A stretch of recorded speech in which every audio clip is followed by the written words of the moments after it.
Hi, this is Suze 11 Tarot. Okay, so we're going to be talking about Eris, Eris in Aries. Okay, and I had to delete some things in my gallery so I could record this video. So hopefully it'll stay on this time.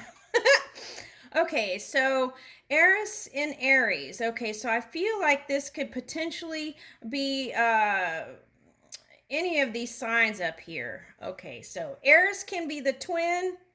There can be that twin energy with the Eris, and I think that it's what are we talking about here? We're talking about families, our business connections, and our love relationships. Okay, and we're going to talk about Eris. Okay, so Eris is like going to those dark, shadowy places, and I feel like a lot of people already did this, and we don't want to really repeat some of those things. So that's why I'm bringing it up. Okay, so it's like going into the underworld to kind of alchemize your physical reality. Okay, so and with that, you come into greater wisdom, and your energy is so sure, so serene, so content that anything in the outside world happens, it won't phase you because you're standing in your power. Okay. So it doesn't mean that you don't have compassion or you're not feeling. It just means that you're strong in your power. Okay. All right. Now, so some people equate that. Okay. So some people equate that as detachment or non-feeling, but that is not so. Okay. All right, so here we go. Eris. Okay, so it is a dwarf planet. Okay, so so what's important here? Communication and emotions. Really understanding yourself and being able to communicate freely, openly, and with discernment and compassion and kindness moving forward. Okay, and if you feel like you might say something that is not aligned, you might stop and put yourself in timeout for a minute or a few breaths. Okay, so understanding where your emotions are, and from day to day practicing that. And then a lot of times the world is a good place to see what could be potentially going on in your hidden mind. Okay, so moving your emotions, really diving deep, and understanding yourself. Okay, and looking to perhaps the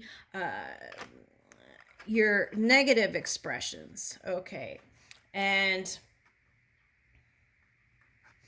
okay, and then this Jupiter is the Aquarius energy. Okay, so this is the divine masculine and divine feminine. Okay, and being aligned. See that? Being aligned. Okay, so that Jupiter is in Aquarius right now. So there is that potential there for Aquarius and other people who are harnessing that energy. Okay, so and so and using that positivity, right, to manifest the highest potential, the highest probability that was created. Watching out for duality, this physical nature of this time-space reality. Okay. Did I miss anything?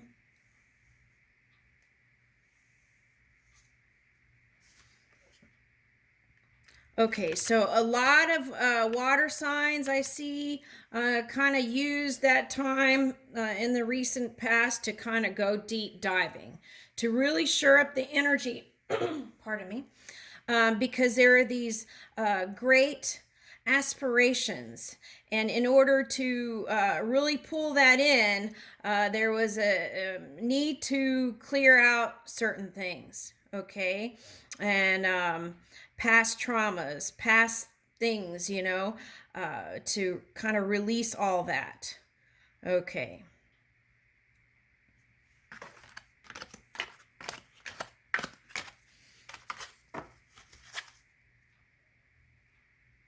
So I feel like if any of you were in entanglements and dense energy, um, that was Eris, part of the Eris um, trying to assist.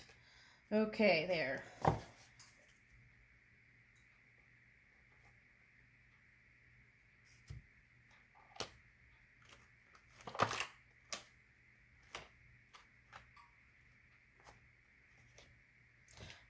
Where are those other? Okay, this, I want to see this.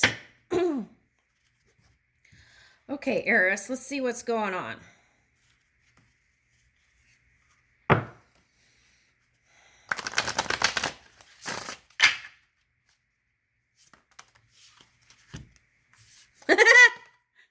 Deep diving. Dive into, it says dive into a task. Okay, so I feel like this is everyone that was deep diving, okay, to move out certain energies, being embraced by the universe, okay, and really coming into this loving space, rest and renewal. Okay, so yeah, deep diving in the trenches really does take needing to kind of love yourself, rest and renew, so then that can be expanded in your matrix. And I see here is a cute little heart dangling. Hanging on a golden thread. Okay, so just remembering that we're all connected in whatever we're doing with our own energy. It's not just about the self, it's also about the collective, right? Because that's one of the reasons why we came here. Okay, all right.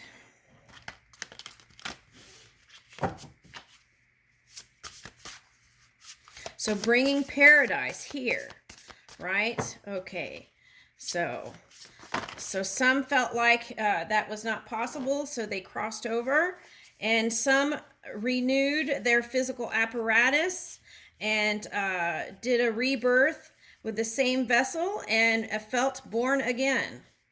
Okay, so here we have a balancing act. Yeah, it's like moving along in the energy and checking within and seeing if you need to kind of move things to be in harmony. Okay, so deep quiet and stillness.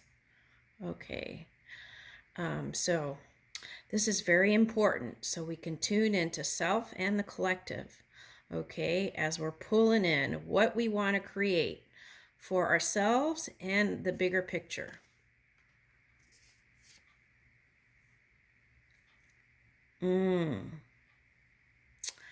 Covenant, sacred contract. Okay.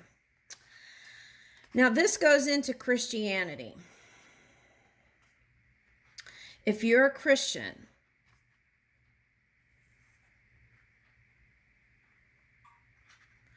watch out for those repeated patterns of self-sacrifice and martyrdom.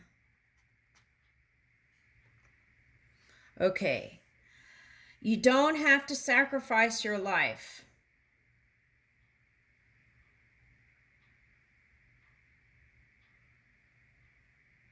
Okay, so that was like a trend of that period.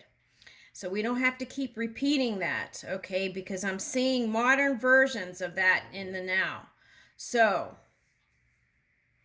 take a look at that if you're into Christianity. And if you find yourself doing that, like sacrificing beyond, okay, so when you do that, I'll tell you what happens. Your chi energy can become weaker, okay? When you're not tuning into yourself and sacrificing your own energy without aligning and doing things for yourself, because that is key, okay? So that's why this meditation and stillness came in. You got to take time for me and pray and do those things, okay? And yes, we can ask for assistance from Jesus, but it's important that we don't repeat those same things that Jesus already expressed in his experience. For example,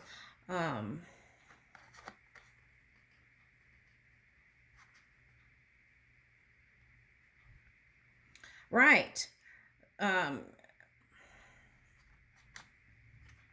Sacrificing your own life for the, for anything, because that is to a degree not seeing the value of your own energy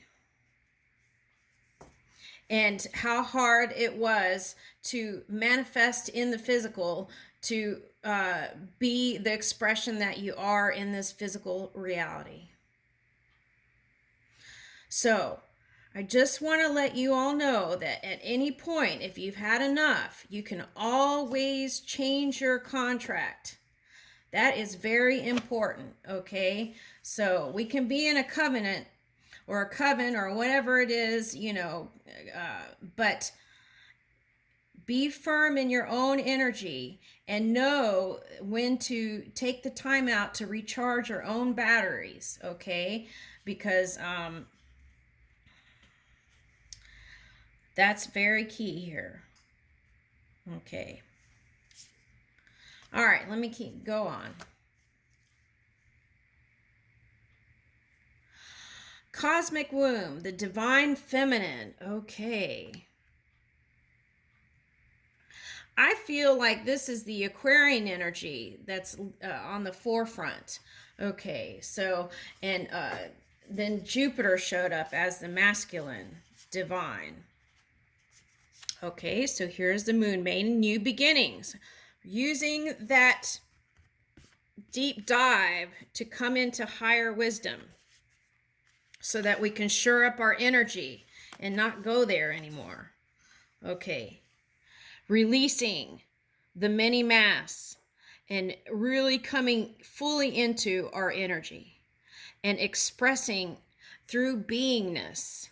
Okay, and letting that be the great teacher, right? Okay.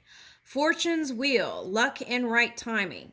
Okay, so I just want to say, when it comes to death or anything like that, or anything that you see as bad, okay,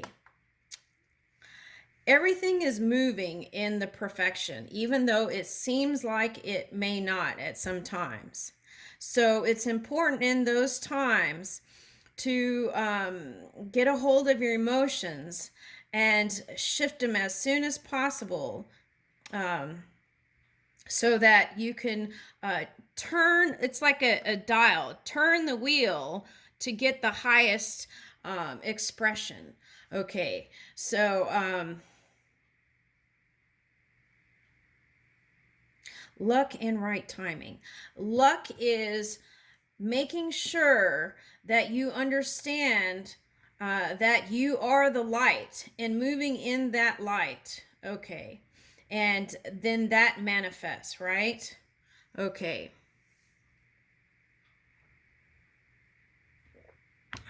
Right timing. If you look at the placement of nature, that shows you that everything is where it's supposed to be. The leaf, the flower, everything grows where it's meant to be. And a lot of times, like I noticed when I was gardening, that if I moved a plant, it wasn't as happy sometimes as the place that it originally started with. Okay, but that's kind of like us too. Sometimes there's that gentle encouragement. And so then we just move with the energy. And as we can keep looking forward, okay, and being present in the now, looking forward, then then these big things won't come in, to move things out of the way. All right, but everything is moving as it should be. Okay, so is my personal opinion. Okay, so okay, so Wheel of Fortune. I feel like the fortune is on our side. And the key to that is really understanding your own mind and your own energy. And as we can shore up that energy, okay, and as we shore up that energy, then it becomes the greater picture, the sphere, okay? So we are all linked, and in this way, we can manifest a beautiful future. Okay, and I leave that with you. Thank you.